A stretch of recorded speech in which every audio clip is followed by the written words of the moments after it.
हमें पता है आप लोग अपने एग्जाम्स को लेके बहुत ज्यादा टेंशन में, स्पेशली वो स्टूडेंट जो एनआईओएस से कंप्यूटर साइंस का एग्जाम देने वाले हैं और इसी ईयर 2024 में अक्टूबर में देने वाले हैं। प्रिपरेशन कुछ खास हो नहीं रखी है, वीडियोस आपको कहीं मिल नहीं रही है, और मिल भी रही है तो उसमें सही से गाइडेंस नहीं है। बेसिकली आपको बहुत ज्यादा प्रॉब्लम हो रही है इसकी प्रिपरेशन करने में। ना ही आपको कहीं ट्यूशन मिल पा रहा है ऑफलाइन, ना ही ऑनलाइन। तो आपको टेंशन लेने की जरूरत नहीं है। मैं रोहित गुप्ता अपने यूट्यूब चैनल पर लेकर आया हूँ एनआईएस क्लास 12th की कंप्यूटर साइंस की पूरी प्लेलिस्ट, जिसमें हम सारे के सारे चैप्टर करने वाले हैं, चाहे वो हमारे प्रैक्टिकल बेस्ड हो या प्रोग्राम्स से रिलेटेड हो या थ्योरी से रिलेटेड हो। तो अगर आप चैनल पे नए आए हो तो चैनल को सब्सक्राइब कर देना, वीडियो को लाइक कर देना, क्योंकि हम ऐसे ही वीडियोस आपके लिए और भी लेकर आने वाले हैं। प्लेलिस्ट का लिंक मैं डिस्क्रिप्शन में डाल दूंगा। इससे पहले हमने ऑलरेडी चैप्टर 2 कर रखा है, अभी की वीडियो में हम चैप्टर 4 करने वाले हैं। वैसे मैं बता दूं आपको, ऑपरेटिंग सिस्टम चैप्टर जो है इतना कुछ खास इंपॉर्टेंट नहीं है, इसमें से ज्यादा क्वेश्चन आपके पूछे नहीं जाने वाले। लेकिन चैप्टर 2 अगर आपने नहीं देखा है तो वो जरूर देखिएगा, क्योंकि उसमें से क्वेश्चंस बहुत सारे आने के चांसेस है, और किस में से क्वेश्चंस आएंगे वो भी मैंने आपको उसमें बता रखा है। साथ ही हमने एक क्वेश्चन पेपर सॉल्यूशन की वीडियो भी अपलोड कर रखी है, उसका लिंक भी आपको डिस्क्रिप्शन में मिल जाएगा। तो बिना टाइम वेस्ट करे बढ़ते हैं आगे, स्टार्ट करते हैं। और उससे पहले अगर आपको वीडियो पसंद आई हो तो वीडियो लाइक करना, चैनल को सब्सक्राइब करना, और अगर आप कोई सजेशन देना चाहते हैं तो आप अपने सजेशंस को कमेंट कर सकते हैं, और नेक्स्ट वीडियो किस सब्जेक्ट की चाहिए वो भी हमें जरूर बताइएगा। तो स्टार्ट करते हैं। सबसे पहले हम बात करते हैं चैप्टर के नाम से ही, ऑपरेटिंग सिस्टम होता क्या है एक्चुअल में। तो देखिए, operating system is a program that act an interface. Basically क्या बोल रहा है कि ऑपरेटिंग सिस्टम जो है एक इंटरफेस की तरह काम करता है, किसके बीच में, एक यूजर और कंप्यूटर हार्डवेयर के बीच में। अगर ऑपरेटिंग सिस्टम ना हो तो कंप्यूटर में कोई भी सॉफ्टवेयर या कोई भी प्रोग्राम जो है वर्क नहीं करेगा, वो बिल्कुल यूजलेस रहेगा। जो भी आप इनपुट वगैरह देते हो, आउटपुट देते हो, कोई भी चीज प्रोसेस वगैरह होती है, वो सारी की सारी चीजें जो है ऑपरेटिंग सिस्टम की वजह से ही परफॉर्म हो पाती है। कोई भी चीज स्टोर करनी हो, ये सारा काम कौन करता है, ऑपरेटिंग सिस्टम करता है। आज के टाइम पे आपने बहुत सारे ऑपरेटिंग सिस्टम देखे होंगे। जैसे आप अपने फोन, नॉर्मल फोन देखोगे तो जो एंड्रॉयड फोन होते हैं उसमें एंड्रॉयड क्या है, आपका ऑपरेटिंग सिस्टम है। ठीक है, विंडोज ऑपरेटिंग सिस्टम है, यूनिक्स, लिनक्स, ये सारे ऑपरेटिंग सिस्टम है। आईफोन में आईओएस आता है। ठीक है, तो अभी हम बात करेंगे फंक्शंस ऑफ ऑपरेटिंग सिस्टम की, कि ऑपरेटिंग सिस्टम के क्या फंक्शंस है, क्या काम है। तो देखो यहाँ पे आपको 5 बेसिकली काम बता रखे हैं आपको। तो क्या क्या है ये देख लेते हैं। सबसे पहला क्या है, प्रोसेस मैनेजमेंट। दूसरा है यूजर इंटरफेस। तीसरा है फाइल एंड डिस्क मैनेजमेंट। चौथा है इनपुट आउटपुट मैनेजमेंट। पांचवा है आपका मेमोरी मैनेजमेंट। तो ये सारे के सारे जो है अभी हम पढ़ने वाले हैं, इनके बारे में थोड़ा डिटेल में जानेंगे। तो सबसे पहले जो है आपका आ जाता है प्रोसेस मैनेजमेंट। तो प्रोसेस मैनेजमेंट क्या होता है वो जान लेते हैं हम। देखो, प्रोसेस मैनेजमेंट में क्या होता है, एक प्रोग्राम जो एग्जीक्यूशन स्टेट में होता है उसे हम प्रोसेस कहते हैं। मींस एग्जीक्यूशन का मतलब क्या होता है वो भी मैं आपको बता देता हूँ। सपोज कोई काम हमने स्टार्ट किया है, अभी वो कंप्लीट नहीं हुआ, तो वो क्या है, एग्जीक्यूशन कर रहे हैं हम उसके बारे में, अभी कर रहे हैं, काम कर रहे हैं, उस पर काम कर रहे हैं, अभी काम कंप्लीट नहीं हुआ है हमारा, वो प्रोसेस में, अभी पूरा उसका रिजल्ट जो है निकल के आया नहीं है। सपोज मैंने लिखा 4+5, मैंने 4+5 लिखा ही है, आंसर क्या है उसका वो नहीं मेंशन किया हुआ मैंने। ठीक है, तो 4+5 क्या है, आपका प्रोसेस है। ठीक है, अभी आपका एक तरीके से प्रोग्राम जो है प्रोसेस में है, एग्जीक्यूशन में है, एग्जीक्यूट नहीं हुआ है अभी। तो वही आ जाता है आपका प्रोसेस मैनेजमेंट में। ठीक है, ऑपरेटिंग सिस्टम हर प्रोसेस को रिसोर्सेज एलोकेट करने में मदद करता है। नेक्स्ट पॉइंट हमारा आ जाता है मेमोरी मैनेजमेंट का। ओएस हर मेमोरी लोकेशन का रिकॉर्ड रखता है जो किसी प्रोसेस को असाइन की गई हो या फ्री होती है। ठीक है, ओएस ये भी चेक करता है कि हर प्रोसेस को कितनी मेमोरी असाइन की गई है। मतलब कि कोई भी आपने प्रोसेस कहा, जैसे मैंने अभी एग्जांपल लिया था प्लस करने का, तो उसी की बात करें तो कितनी मेमोरी वो ले रहा है। ठीक है, 4+5 लिखने में कितनी मेमोरी यूज हो रही है ये भी कौन देखता है, ओएस ही देखता है। ठीक है, आगे बढ़ते हैं इनपुट आउटपुट मैनेजमेंट। तो इनपुट आउटपुट मैनेजमेंट में क्या होता है आपका, ऑपरेटिंग सिस्टम एक जेनेरिक, कंसिस्टेंट, कन्वीनियंट और रिलायबल तरीके से इनपुट आउटपुट डिवाइसेस को का एक्सेस प्रोवाइड करता है। मींस देखो, सिंपल भाषा में कहा जाए तो हम कुछ भी कंप्यूटर में इनपुट देते हैं या आउटपुट हमें मिलता है तो वो बिल्कुल रिलायबल होता है, कंप्यूटर ये सारी चीज़ें मैनेज करता है। ठीक है, हम कोई भी क्लिक कर रहे हैं, जैसे अभी मैंने अपने वर्ड फाइल को स्क्रॉल किया, तो वो भी क्या है हमारा, इसी में आ जाता है। ये भी ऑपरेटिंग सिस्टम की वजह से ही हो पा रहा है। हम जो भी क्लिक कर रहे हैं, वीडियो में रिकॉर्ड कर रहा हूँ, वो भी सारा का सारा किस वजह से हो पा रहा है, हमारा इनपुट आउटपुट मैनेजमेंट की वजह से हो पा रहा है। मैंने इनपुट दिया कि रिकॉर्ड करे वीडियो, तो वो रिकॉर्ड स्टार्ट हो गई। मैं इनपुट दूंगा कि स्टॉप वीडियो, तो वो स्टॉप हो जाएगी। तो ये सारा का सारा काम किसका आ जाता है, ऑपरेटिंग सिस्टम का आ जाता है। नेक्स्ट फोर्थ पॉइंट आ जाता है हमारा फाइल एंड डिस्क मैनेजमेंट। तो इसके बारे में जानते हैं अब। ऑपरेटिंग सिस्टम फाइल सिस्टम के ऑर्गेनाइजेशन के लिए रिस्पॉन्सिबल होता है। यह इंश्योर करता है कि सेकेंडरी स्टोरेज डिवाइस पर रीड और राइट ऑपरेशन सेफ और रिलायबल हो। ठीक है, तो इसका मेनली काम क्या होता है ये मैंने आपको बता दिया। उसके बाद नेक्स्ट जो आ जाता है हमारा, वो है यूजर इंटरफेस। तो बेसिकली हमारे दो तरीके के एक हमारा यूजर इंटरफेस होता है, क्या है, एक तो ग्राफिकल यूजर इंटरफेस होता है हमारा, एक CLI होता है, कमांड लाइन इंटरफेस। तो बेसिकली होते क्या है इसके बारे में जान लेते हैं। उससे पहले यूजर इंटरफेस क्या है वो पता कर लेते हैं। यूजर इंटरफेस OS प्रोग्राम का या डिवाइस का वो हिस्सा होता है जहां पर यूजर इनपुट करता है और डाटा रिसीव करता है। ठीक है, मतलब कि इनपुट दिया और डाटा को रिसीव किया। ग्राफिकल यूजर इंटरफेस यानी कि GUI एक आसान इस्तेमाल होने वाला इंटरफेस होता है। मतलब कि हम क्या कहते हैं, GUI का आप एग्जांपल आप देख सकते हो, जैसे आपका व्हाट्सएप है या यूट्यूब है। यूट्यूब का एक सिंबल है, आपको नाम भी नहीं लिखा होगा, आप उसका सिंबल देख के जस्ट पहचान जाओगे कि ये क्या है, यूट्यूब है, बड़े आराम से पहचान लोगे। चाहे आपका व्हाट्सएप हो, व्हाट्सएप का लोगो देखा आपने, पहचान लिया, हाँ ये लोगो जो है व्हाट्सएप का है। आपके एंड्रॉइड फोन में जितने भी है उन सबका कोई ना कोई लोगो है। ठीक है, उसको देखते ही आप पहचान जाते हो। जैसे कार वगैरह होती है, कार जब सामने से आती है उसके आगे पे, ठीक है, इंजन वाले हिस्से पे उसका नाम नहीं लिखा होता कार का, जस्ट उसका एक लोगो होता है। जैसे होंडा का कैपिटल H होता है बिल्कुल स्ट्रेट, ठीक है, ऑडी का 4 सर्कल बने हुए होते हैं, तो आप देख के ही पहचान जाते हो कि वो क्या है। ठीक है, तो ये हम कह सकते हैं ग्राफिकल यूजर इंटरफेस। ठीक है, अब ग्राफिकल यूजर इंटरफेस और कमांड लाइन इंटरफेस में डिफरेंस आने के चांसेस है। और दूसरे इसमें से क्या क्वेश्चन आ सकता है, आपका फंक्शंस पूछ सकता है। तो ये दो ही क्वेश्चन इसमें से ज्यादातर पूछे जा सकते हैं, और कोई क्वेश्चन पूछने के ज्यादा कोई चांसेस नहीं है। बाकी एक और क्वेश्चन बनता है, वो भी मैं आपको आगे बताऊंगा। अभी फिलहाल यहाँ तक के दो ही क्वेश्चन बनते हैं। फर्स्ट जो है आपका functions of operating system, second जो है difference between GUI and CLI। ठीक है, एक मार्क्स में डेफिनेशन शायद ही आए या fill in the blanks MCQ में आ सकते हैं, वो होगी ऑपरेटिंग सिस्टम की। तो ऑपरेटिंग सिस्टम की क्या डेफिनेशन है मैं बता चुका हूँ। ठीक है, और आपको यहाँ पे फुल फॉर्म्स कुछ याद करनी है, जैसे GUI CLI की फुल फॉर्म आपको याद रख लेनी है। ठीक है, अब बात करते हैं फर्स्ट पॉइंट में क्या बोला गया है। तो देखो यहाँ पे क्या बोल रहा है आपको, GUI के माध्यम से कंप्यूटर के साथ इंटरेक्ट करना बहुत आसान होता है। जैसे application, program, commands, disk drive, files etcetera icon के रूप में दिखाई देते हैं। इन आइकन्स पर माउस से क्लिक करके काम किया जा सकता है। ठीक है, जैसे अभी मेरे मॉनिटर में खोल रखा है, तो वर्ड का मैंने वर्ड के सिंबल पे क्लिक किया था, ना कि वर्ड पे लिखा होता है MS वर्ड, मैंने क्लिक किया तब खुला। वो बेसिकली क्या था, उसका लोगो था, मैंने क्लिक किया वो खुल गया। ठीक है, GUI यूजर्स को मेन्यूज, बटन्स और दूसरे ग्राफिकल ऑब्जेक्ट्स प्रोवाइड करता है जो अलग अलग टास्क परफॉर्म करने में मदद करते हैं। ठीक है, इसके बाद CLI आ जाता है हमारा। CLI क्या है, नए यूजर्स को कमांड लाइन इंटरफेस का यूज करना थोड़ा मुश्किल लगता है, क्योंकि इसमें कमांड्स को याद रखना पड़ता है।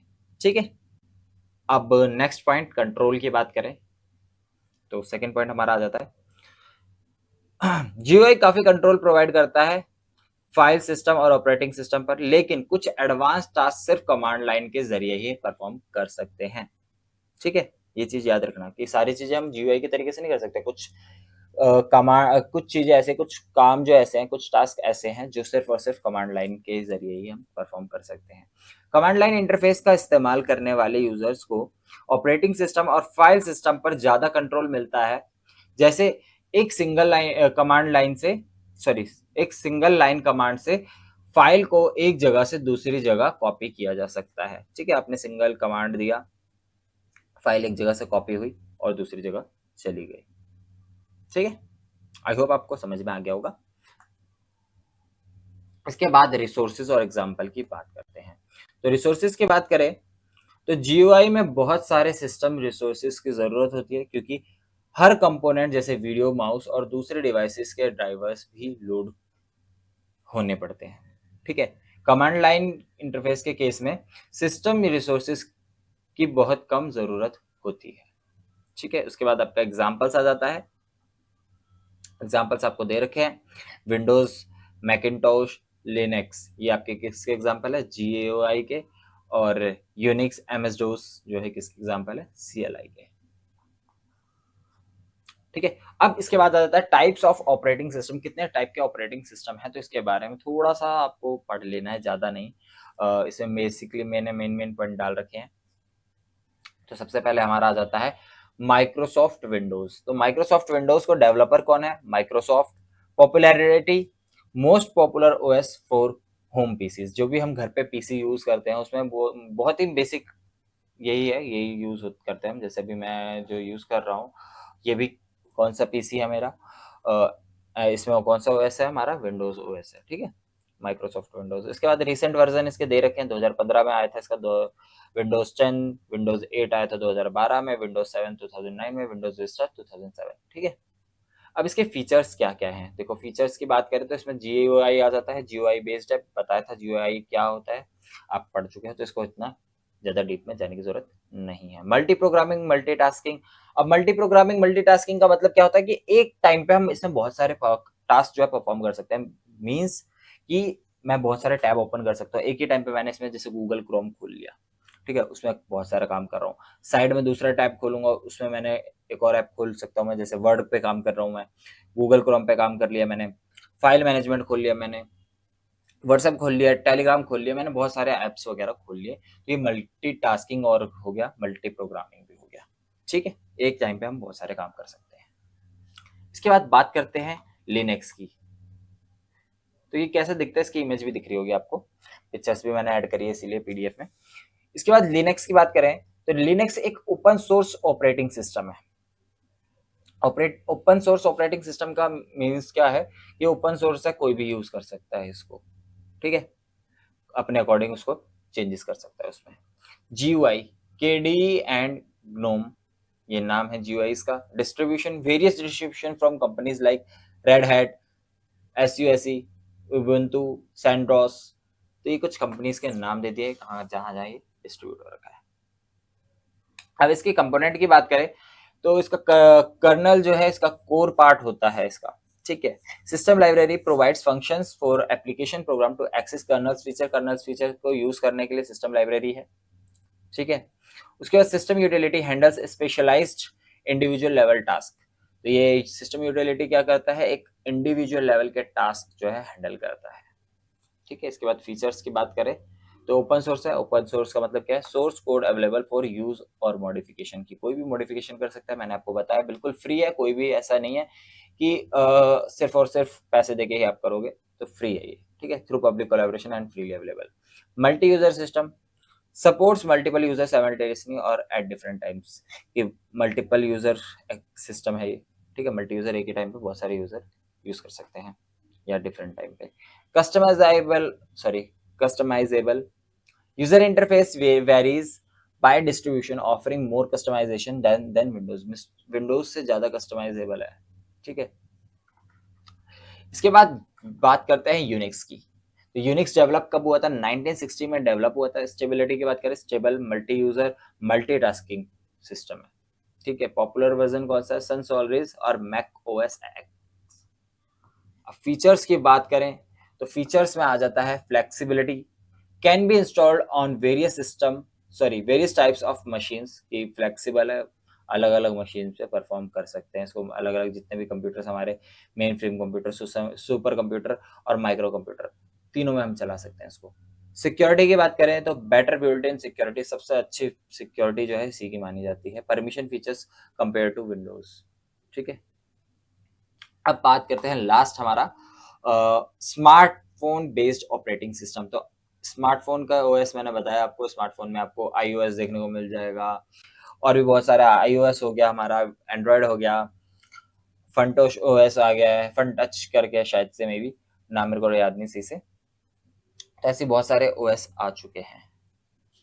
Smartphones now function similarly to handle computers. अब जैसे कंप्यूटर्स काम करते थे सेम वैसे ही काम कौन कर रहे हैं, स्मार्टफोन भी काम कर रहा है हमारे।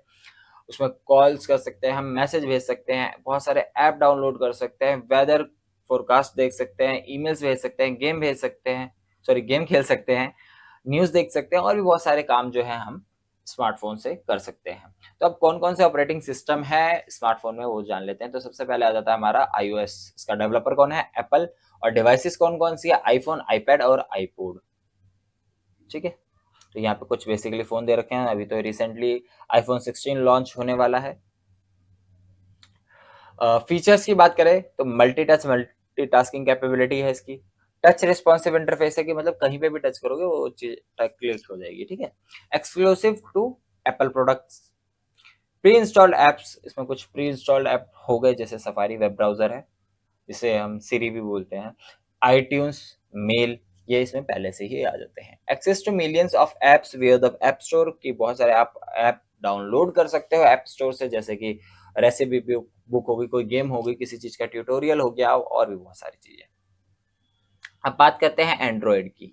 अब एंड्रॉयड का मैं क्या बोला हुआ है, देखो एंड्रॉयड का डेवलपर है गूगल। और नेचर कैसा है इसका, ओपन सोर्स। ओपन सोर्स मैंने बताया था आपको कि कोई भी चीज जो है व्यू कर सकते हैं, अल्टर कर सकते हैं, चेंजेस कर सकते हैं, शेयर कर सकते हैं। फॉर एग्जांपल आप ले सकते हो काफी सारे थर्ड पार्टी एप्स जो होते हैं, आप गूगल क्रोम से डाउनलोड कर सकते हो, लेकिन वो उसके प्ले स्टोर पे अवेलेबल नहीं होते हैं, या कुछ क्रैक्ड वर्जन जो होते हैं वो आप लोग डाउनलोड कर पाते हैं। अब डिवाइस की बात करें कि किस किस में एक्सेस होता है, किस किस चीज, कौन कौन से डिवाइसेस में एंड्रॉयड ऑपरेटिंग सिस्टम आता है, तो इसमें आ जाते हैं आपके स्मार्टफोन आ जाते हैं, एंड्रॉयड टीवीज आ जाती हैं, और टैबलेट्स आ जाते हैं, टैब्स वगैरह।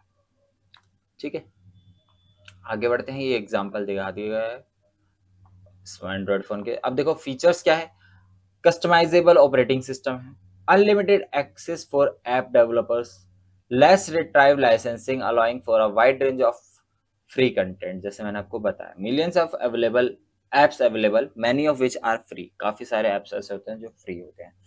अब बात करें ऐप iOS की या आईफोन की, तो उसमें काफी ऐप्स आपको देखने को मिल जाएंगे जिनके लिए आपको पे करना पड़ेगा, उसको आपको डाउनलोड करना है तो पेमेंट करनी पड़ेगी। लेकिन इसमें बहुत सारे ऐप्स ऐसे हैं जो फ्री में एक्सेस कर सकते हो आप। ठीक है, नेक्स्ट आपका आ जाता है विंडोज फोन, जो कि अब बंद हो चुके हैं। ठीक है, विंडोज फोन जो है माइक्रोसॉफ्ट ने लॉन्च किया था, लॉन्च हुए थे ये 2010 के एंड में। ठीक है, अब यहाँ पे देखो उसका इंटरफेस कैसा था, कैसे उसकी स्क्रीन दिखती थी, ये आपको अभी स्क्रीन पे दिख रहा होगा। अब इसके फीचर्स क्या थे वो पढ़ लेते हैं। फीचर्स याद रखना, ज्यादा कोई है नहीं वैसे। देखो टाइल बेस्ड इंटरफेस था, देखो आपने अभी देखा होगा ऐप जो है कैसे हैं इसके, देखो टाइल्स, इसी को बोला जा रहा है ये टाइल्स। ठीक है, ये जो ऐसे बने हुए हैं ना, ये इसी को टाइल्स बोला जा रहा है। ठीक, आई होप समझ गए होंगे आप। Customizable home screen with resizable and movable tiles, resize हो सकती हैं, इधर उधर मूव कर सकते हैं, किसी को भी आगे पीछे कर सकते हैं। Aggregator feature called hubs for grouping similar content, मतलब एक जैसे कंटेंट जिनको है उनको एक साथ कर दिया जाता है, जैसे फोटोज फ्रॉम वेरियस सोर्सेज, अलग अलग सोर्सेज से जो फोटोज है उनको एक जगह कर दिया। अब प्री इंस्टॉल ऐप की बात करें तो इसमें प्री इंस्टॉल ऐप जो है वो है इंटरनेट एक्सप्लोरर, जो कि वेब ब्राउजर हो गया हमारा, माइक्रोसॉफ्ट एक्सचेंज जो कि ईमेल के लिए यूज होता था। ठीक है, customized application for mobile use, और कुछ ऐप्स थे जो मोबाइल यूज के लिए थे। ठीक है, तो इसी के साथ ये चैप्टर खत्म होता है। आई होप आपके सारे डाउट क्लियर हो गए होंगे, और इस चैप्टर में ऐसा कुछ है नहीं जो आपको समझ में ना आया हो या कुछ हार्ड हो, और पेपर के एग्जाम के पॉइंट ऑफ व्यू से भी ये चैप्टर इतना इंपॉर्टेंट नहीं है। तो अगर आपको ये चैप्टर समझ में ना भी आया हो तो आपको टेंशन लेने की जरूरत नहीं है। आगे मेनली फोकस आपको कोडिंग पे ही करना है, कोडिंग से ही ज्यादातर आपको क्वेश्चन देखने को मिलेंगे। तो इस वीडियो में इतना ही। चैनल को सब्सक्राइब कर देना, वीडियो को लाइक कर देना, और कमेंट जरूर करना कि वीडियो आपको कैसी लगी। अगर हेल्पफुल रही हो तो हेल्पफुल जरूर कमेंट करिएगा, इससे हमें मोटिवेशन मिलता है और हम आपके लिए ऐसी ही वीडियोस और भी लेकर आते रहेंगे।